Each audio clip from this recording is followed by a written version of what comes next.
Aloha. So this is actually the first video that Great Spirit told me to make. And for some reason I had a lot of resistance to it. It's a story that went on for a while and I've made a breakthrough on that. But so here I am 3 years later, finally telling this story. Now, how I got into YouTube originally and felt that inspiration was also by a transcendental experience I had, and that led me to having a conversation with Great Spirit. And that's a story I'll tell another time.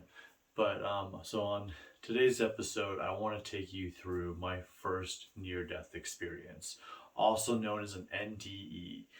There's also things called OBEs, or out-of-body experiences. Out-of-body experiences they can be accidental, but they're usually more on purpose, or can be considered kind of like astral projection as an out-of-body experience.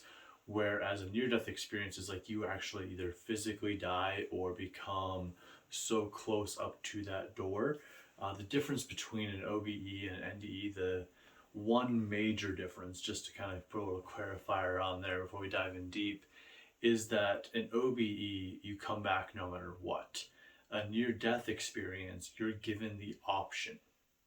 You're given the opportunity to come back or to not come back. You're usually given the choice. Would you like to stay in this etheric nirvana unity world, or would you like to come back to here? So that's kind of an example of those. So I've had 3 near-death experiences in my life. They've all happened 11 years apart, and that's an interesting thing that's happened. As I go through telling these stories over the next few months, I will tell the stories of all 3, and I'll tell you the similarities, we'll dive into them. This is just for your entertainment, as well as also these are great lessons that I learned from these that made a great difference in my life. So to just start off on the very first one, was when I was 10. When I was 10 years old, we were on a canoe trip. I was raised Latter-day Saint, or Mormon, heavy Christian church, but we had like these, summer camps and so forth, and so like there was a canoe trip. It was like a 4-day canoe trip. I don't remember how many miles we were going down a river, but we were in Missouri and we were on this canoe trip. And on the second day, we're out swimming in the water with my friends. We're having a good time. And, we're out there pretty deep. Like, I know how to tread water. I had swim lessons as a kid. I'm about 10 years old. And so, I had some lessons when I was like 5 and 6, 7, 8, And so, we're out there swimming. And then suddenly I feel like this current, this kind of this undercurrent. And it might be because we were swimming a little closer to rapids or so forth. But I suddenly can't keep myself above the water. And so I go under and I come up. I go under, I come up, I try to scream out to my friends, try to make a comment out to them. And the last thing I see is confused look on my friends' faces as they're swimming towards me, while a few of them are still standing. Well, not standing, I guess they're treading water, in confusion. And as I go under, just teal water and darkness, and I keep going down. And then as it gets darker and darker, I suddenly feel this tight pain in my chest, and this tight pain in my lungs, and I feel my body start to curl in, and then I just see blackness, and there's just nothing but darkness and blackness. And then the next thing I know, I'm being pulled up out of the river and placed into a canoe. And when I look up, there are these Native American men and women rowing a canoe, and they've just placed me there in the middle. No one has said a single word to me. I'm just sitting there, just observing, and I'm so confused, but also just thankful that I'm not under the water anymore. And I'm gasping for air and just trying to and I'm realizing that it's really easy to breathe in, and I actually don't need to be gasping for air. And so as I'm sitting here wondering, and I'm looking at these Native Americans, and the reason I know they're Native Americans is based on the way their clothing is. They're wearing furs, their hair is long. I couldn't tell you what tribe it is, but as time goes on and more I learn about myself, and as this story goes, I'm pretty sure it's the Ute natives that are here in Utah, with the original Native Americans here. It might be the Sioux, but I'm pretty sure it's the Utes. But it doesn't matter. It's these great ancestors of mine. My 4th great grandmother was a Ute native, and that's a story I didn't find out until, well, through this experience. And so anyways, I'm getting ahead of myself there. But so we'll dive into that. But as I'm in this canoe and they're rowing us, we come onto shore. And as we come offshore, this man approaches me. Well, what appears to be a man. You know, he's about my same height, and I can't see his face yet. But he has this fur on. He kind of has like a wolf fur and a bear fur kind of poncho on, but then it has like all these rainbow beads like woven into it, and like there's a bunch of like beads and feathers. Even the feathers have rainbows on them, and they're all just woven in. He has a bunch of necklaces that are rainbow. And as he approaches me, he introduces himself, and I don't catch his name. I don't quite hear it, but it's something chief. And we meet and we go into a teepee, and I'm so confused. And I go, "What is going on?" And he goes, "Do you not remember? You've come here often." And I was like, "I have no memory of this. I don't know what's going on." He goes, "Okay, I see. So this is the first time for you." And I'm still very, very confused as to what he means about this. And as we're sitting in this teepee, there is a small fire in the middle of it burning and so forth. And as we're sitting there, I realize there's other people sitting around the circle. And he looks at me and he tells me, "Do not be alarmed, but you are dead. The Garth you know, the Garth that was, has drowned and is dead. Fear not, for we will enjoy our time together, and you may be able to return." I'm 10. I'm petrified. I have no idea what is going on. And so I just sit there and go, "I'm dead." Okay, well, if that's that, that's that. I mean, what do you do at 10, scared out of your mind, kind of forced to accept this reality that I'm being put into? And so as I'm sitting there, I realize there are people sitting around, and he goes, "These are your ancestors. These are other people that share lineage with you, that wish to be here and experience this conversation with you." And I remember them talking about a lot of stuff, introducing themselves. Some of them I don't remember their names. I remember some of them, telling me how they would help, and it doesn't all remember now, as time has gone on. But I remember at 10, there was just so much to take in, and I was still trying to contemplate the concept that I was dead. And then finally, one of them, she said, "I'm your fourth great grandmother." And I looked up at her, and I looked in her face, and she had these like silvery eyes, maybe hazel, like, dark hazel, silver eyes. They weren't really, I don't know how to explain it. But, beautiful eyes, and then had this long black hair with a little bit of gray, on the ends that were just barely, turning that way. And she let me know, she said, "Your fourth great grandfather is Porter Rockwell, who is a white man. And if you know anything about Mormon culture or like the Latter-day Saints, Porter Rockwell was Joseph Smith's bodyguard. And he was also sometimes nicknamed as the Destroying Angel. He was someone that protected Joseph Smith, but also got revenge on anyone that killed. After the people that killed Joseph Smith, he killed the entire mob, and he protected a lot of the other prophets and so forth that were of the LDS faith. But also it's like he's kind of this like hero / villain. The quote that John Wayne uses in a movie later on, "I've never killed anyone that didn't deserve killing," that's actually from Porter Rockwell, who originally said that one time. But anyway, so he is this controversial creature, but he actually married a Sioux woman and had children, and then the Sioux women were killed by the mob, and he went and killed the entire all the people he could track down the mob. And then he also married a Ute woman and also a Mormon woman in Utah, but he married a Ute native, and she passed away apparently, and later in his life he didn't know she passed away. Like, they got separated, and it's a whole other story that doesn't really matter to this that she was telling me, but explained to me that like I have her blood, her love of nature, her capacity to understand that the spirit realm and the physical realm are not separate. And again, I'm 10. I have a very Christian background. Not even that. I don't even understand Christianity fully. I just know we go to church on Sunday. That's where I was at really at 10 years old. Wasn't really sure what it meant. and I'm told that there's, there's these different things, and so she's explaining to me just that, and to be with that for a little bit, and that, I to experience and love nature, and to experience and love animals, and that the spirit world and the modern and the mundane world are not different. She used the word mundane. I think she said physical. Um, she drew a little picture, and sometime I'll draw it, but she said these are kind of the realms in which we exist, that we think is a map, but they all lay on top of each other. It looked very similar to the Kabbalah, like the Tree of Life. It had 8 circles instead of 10. I'm digressing here. So coming back, after this, next to her was Porter Rockwell.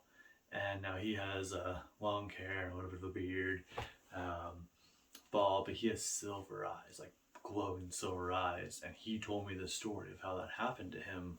That after he had revenged his wife that had passed away, after he had revenged Joseph that passed away, he met this Ute woman, and she actually introduced him to the peace pipe, and to the pipe of where they would actually smoke different herbs in it, but they would smoke this mixture for the 4 elements and a mixture for the 8 directions, which is the 4 elements plus Father Sky, Mother Earth, your internal self, and the collective, and how you influence the world and how the world influences you. And so that was kind of, a mixture of that. And then they partook of, peyote, which is common out here in the Western world for some of the Native Americans. Not all the tribes do that, and through that experience, he forgave himself for the murders. He forgave himself for the anger. He moved past that anger into courage, moved past that into willingness, into acceptance, and actually found joy and love. And in that moment, his eyes flipped to silver, and he went from being what is known as a man of this world into a man that could see, that was a man of knowing, and understanding, and could actually kind of see some energy, but also became an amazing tracker and hunter. And also at that point, in the Mormon history, it just says he lived the rest of his life as a happy, faithful Latter-day Saint. He actually left the church and lived with the Native Americans. So when they were pushed off the reservations, he fought against that, and went to the reservations with them, and then was actually later, there's a whole conspiracy on how he passed away. So anyways, I'm hearing these stories. I'm 10 years old. I'm so confused by all this. And then I look back at the chief, and he tells me, these will walk with you. You do carry some traumas that need to be healed, but in general, and he reintroduces himself. And this is the first time I catch the name, and it's Arco-Iris. Arco-Iris chief. And I don't even know what Arco-Iris means. I don't find out till many years later, not even until about 5 years ago, did I find out that Arco-Iris meant rainbow in Spanish. And Ute was part of Mexico. That was old Mexico. And so when the Spaniards came out, that was a word that was passed around. And even though he was Ute, it was a mixture of that. And he pronounced it that way, but it would have been slightly actually different. And I think that's because it is said differently a little bit in the Ute language, but it means the same thing of like Arco-Iris. And there's a mixture of language there. But anyways, moving on. His lesson that he told me was, and this is where he gave me the option to go back. He says, you could continue here and you can be in the circle with us, smoke the peace pipe, and be here in peace and joy and unity, and learn more things of the world, more things of the teachings, and learn how to be a guide for others and stay in this realm with us until you ever chose to be rebirthed again into the earth. Or you may return to earth and you may be found. I'm 10, still freaked out, but I'm also just like observing, like I'm just taking all this in. And it took me time, like when we'll get to how I processed all this later. And so at the end of this, I said, yes, I want to go back. I would like to return. And I say I'm scared, I don't understand all of this. And it says, you don't need to understand it now. And he tells me, we'll meet again, which we did 11 years later. And that will be another video that comes out in the future. And so as that happens, that comes out, he then tells me and gives me a hug, and he says, I want you to have fun, eat good food, get good sleep. That's loving thyself. breathe often, slow, controlled. Your breath connects us to us. Your heartbeat connects us to us. Your heartbeat connects you to the earth. You're never alone. Meditate. Discover what that means. Move the body. And most importantly, and he puts his hands on my shoulders and goes, love nature. Spend time in nature. Fear not animals and mean them no harm. And that's the biggest lesson I took away from that, was have fun and love nature. The rest all didn't mean anything until I met him again 11 years later, and I understood it more. And I thought that eat good and sleep well, like that's just things you tell kids. Eat good food, move your body, have fun, sleep well. But those are actually really big things of self-love. If we let ourselves have fun in life, we're showing ourselves some love. When you eat good food, you're loving yourself enough to give yourself the best food, the good food that will give you strength and sustain you. And that's not poisoning your body. That's not cutting your life short, but extending your life. Sleep well. Give yourself enough sleep to get rid of depression, rid of anxiety, rid of stress. Let the cells in the body restore themselves. Let the emotional body reset. Let the mental body reset. Let the spiritual body do what it does in the dream world and recharge. And that's like a deep self-love. So if you're only getting like 6 hours of sleep, get 7, get 8. If you want me to make a video about like 5 good sleep habits, I will. Comment that down below. I'll probably do it anyways, but you can comment down below if you're interested in it.